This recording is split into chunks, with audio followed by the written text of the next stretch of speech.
നിലവിട്ടും വാവിട്ടും വീണ്ടും വെള്ളാപ്പള്ളി. ചോദ്യങ്ങൾ ചോദിച്ച മാധ്യമ പ്രവർത്തകനെ തീവ്രവാദിയെന്ന് വിളിച്ച് അധിക്ഷേപിക്കുകയാണ് വെള്ളാപ്പള്ളി നടേശൻ.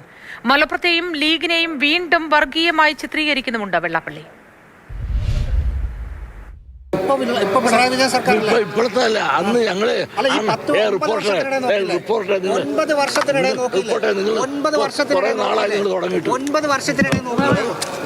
മലപ്പുറത്തെയും മുസ്ലിം ലീഗിനെയും ചൂണ്ടിക്കാണിച്ച് വെള്ളാപ്പള്ളി കഴിഞ്ഞ കാലങ്ങളിൽ നടത്തിക്കൊണ്ടിരുന്ന വർഗീയ പരാമർശങ്ങളുടെ തുടർച്ചയാണ് ഇന്ന് നടന്ന വാർത്താ സമ്മേളനത്തിലും കാണാൻ കഴിഞ്ഞത്. മലപ്പുറം ജില്ലയിൽ SNDPക്ക് ഒരു വിദ്യാഭ്യാസ സ്ഥാപനവും നടത്താൻ കഴിയുന്നില്ല, SNDP ഈഴവ വിഭാഗത്തിന് അവിടെ ജീവിക്കാൻ പോലും കഴിയുന്നില്ല എന്നുള്ള പരാമർശങ്ങളൊക്കെ അദ്ദേഹം മുൻകാലങ്ങളിൽ നടത്തിയിരുന്നു.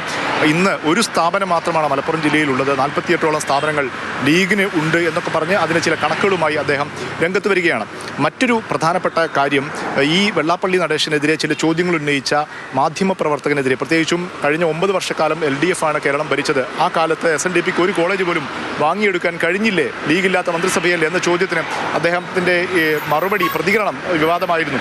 ഇന്ന് ആ ചോദ്യം ചോദിച്ച മാധ്യമപ്രവർത്തകനെ വർഗീയ മുദ്ര ചാർത്താനുള്ള ശ്രമം നടത്തുന്നു. ഈ വന്ന ആളെ എനിക്കറിയാം, MSFന്റെ നേതാവാണ്. അവൻ തീവ്രവാദിയാണ്, മുസ്ലിങ്ങളുടെ വലിയ വക്താവാണ്. അയാളെ ആരോ പറഞ്ഞതാണ്. ഒന്നുമില്ലെങ്കിൽ അവൻ്റെ അപ്പുപുരാകാനുള്ള പ്രായം എനിക്കില്ലേ, നിങ്ങളോട് പറയേണ്ട കാര്യം എനിക്കില്ല കേട്ടോ. ആരാണ് താനെന്ന് എനിക്ക് മനസ്സിലായി. ഉണ്ടോ ഉണ്ടെന്ന് ഞാൻ പഠിച്ചു അറിയണം.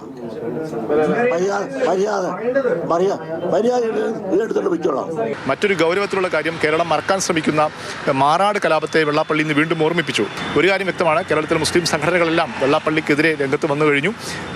സർക്കാർ ഈ വിഷയത്തിൽ, പ്രത്യേകിച്ചും CPM ഈ വിഷയത്തിൽ ഇനി എന്ത് നിലപാടെടുക്കുമെന്നുള്ളത് ശ്രദ്ധേയമാണ്. ഏതായാലും നിയമസഭാ തെരഞ്ഞെടുപ്പ് അടുത്തിരിക്കെ വെള്ളാപ്പള്ളി നടേശനെ CPM കൈയൊഴിയുമോ ഇല്ലയോ എന്നുള്ളത് മലബാറിലെ മുസ്ലിം സംഘടനകളുടെ പ്രധാനപ്പെട്ട ഒരു ചോദ്യമായി നിൽക്കുന്നു. ഒപ്പം തന്നെ വെള്ളാപ്പള്ളി നടേശൻ ഉയർത്തിവിടുന്ന ഇത്തരം വാദങ്ങളെ ലീഗ് എങ്ങനെ പ്രതിരോധിക്കും എന്നുള്ളതും ശ്രദ്ധേയമായ കാര്യമാണ്.